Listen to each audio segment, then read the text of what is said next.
Karena Tarakan sebagai tadi kota jasa perdagangan, maka kita mulai menggenjot waktu saat itu. Nah, awal saya menjabat itu memang di data kita itu hanya sekitar 7.000-an ya, 7.000-an UMKM gitu. Terakhir itu di tahun 2022, itu data terakhir yang saya punya, di bulan Oktober itu sekitar 28.000. Sekarang saya kira mungkin udah di atas 32.000.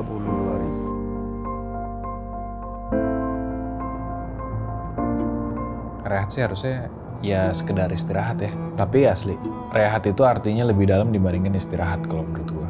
Kadang kita cowok pengennya kelihatan kuat ya kan? Tapi menurut gua malah justru ketika lo tahu lo lagi capek dan lo istirahat itu sama pentingnya sama aja kayak lo lagi ngerasa berenergi dan lo pengen ngelakuin sesuatu.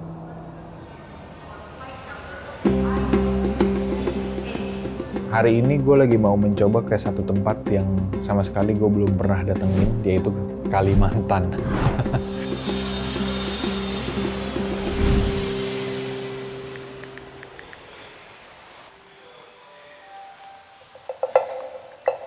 Nah, hari pertama ini karena seperti yang kita tahu katanya kan Tarakan tuh adalah kota 1000 kafe tuh. Kayaknya seru sih. Kita coba-coba cari kafe yang bisa jadi beda banget sama yang ada di Jakarta, tapi rasanya, wah, kayak penasaran nih kopi-kopinya kayak gimana nih.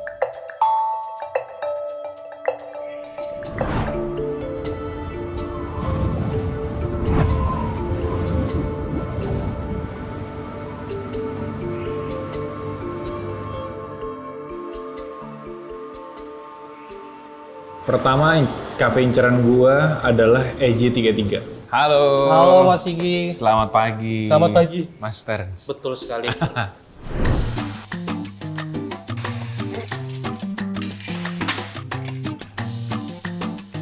Untuk kota 1000 kafe, kenapa sih mendapat julukan itu? Karena jadi mungkin setelah pandemi, coffee shop semakin marak di mana-mana. Adanya coffee shop sebagai tempat untuk orang berwisata dan untuk bertemu dengan orang-orang lain. Tempat mau kemana-mananya, ya udah pergi nongkrong aja dah. Wah, ternyata suasana di sana, pelayanan, rasa kopinya, makanannya semuanya ternyata enak ya. Padahal bisa terbilang baru gitu untuk kafe karena tadi Mas Terence bilang baru 1 tahun ya kalau nggak salah ya. Untuk kopi cheesecake itu salah satu menu favorit kita, signature coffee-nya kita juga. Oke nih Mas Igi, nih tadi yang kayak saya bilang, kopi cheesecake. Kopi cheesecake ya. Betul. Kalau dari visual susu aja ya, tapi rasanya kayak beda ya. Rasanya yang bikin beda. Oke. Terima kasih Mas Terence. Sama-sama Mas Igi. Di EJ33 beruntung banget bisa ketemu sama Pak Wali Kota ya. Pak Wali Kota ini ternyata benar-benar scare itu ya sama UMKM. Benar-benar memperhatikan banget UMKM karena sadar bahwa secara datanya kontribusi untuk Tarakan adalah dari UMKM.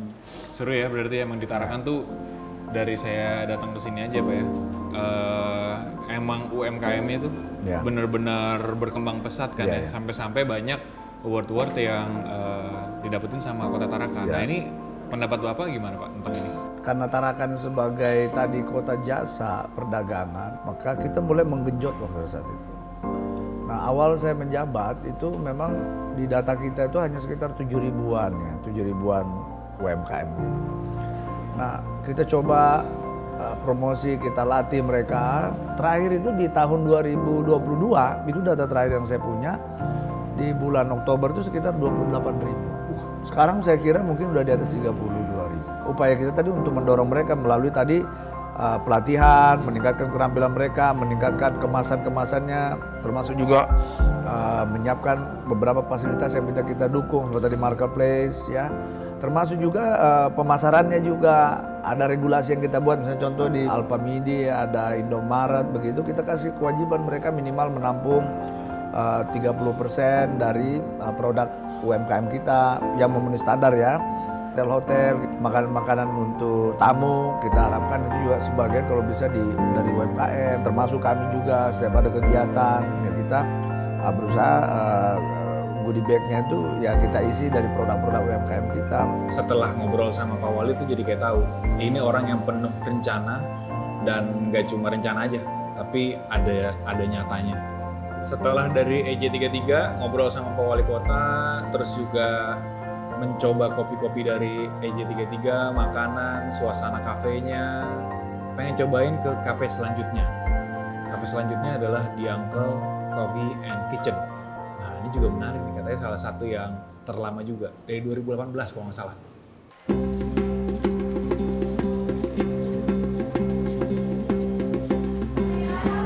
Halo, selamat siang Mas. Favorit apa nih kalau di Uncle Coffee? Avocado coffee. Menarik. Boleh deh, itu satu ya.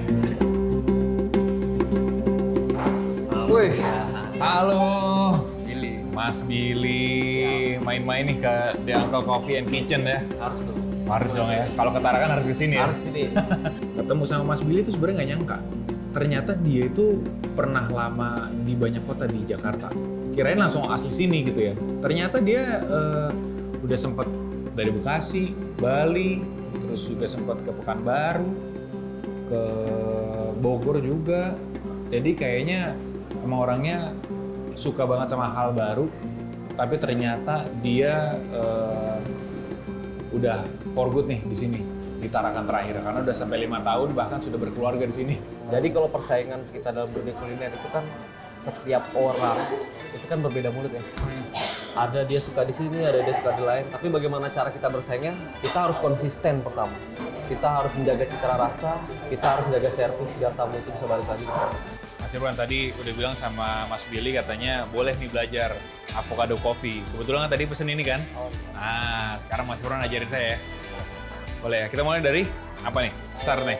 Awalnya kita buat Waktu pertama kali cobain bikin avocado coffee, salah satu menu favorit dari The Uncle, lumayan menegangkan karena kan semuanya alatnya punya mereka ya. Karena gue takut salah-salah gitu ya, tapi ternyata tadi Mas Irwan baik banget ngajarinnya, benar-benar jelas cara potongnya. Jadi di ujungnya dulu, di alpukatnya, terus habis itu baru potong, diambil setengah, butuh air lebih banyak karena biar kental.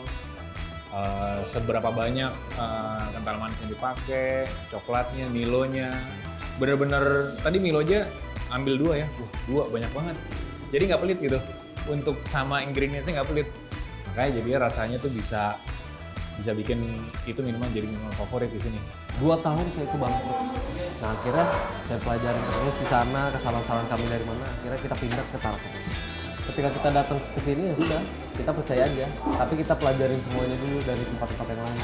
Kayaknya terima kasih atas pengalaman yang telah saya lewati itu. Karena kalau nggak dari situ saya nggak mungkin bisa sampai di titik ini. Jadi kita harus percaya diri, Mas. Pelajaran yang bisa ambil dari Mas Billy tuh jangan pernah takut untuk coba hal baru ya.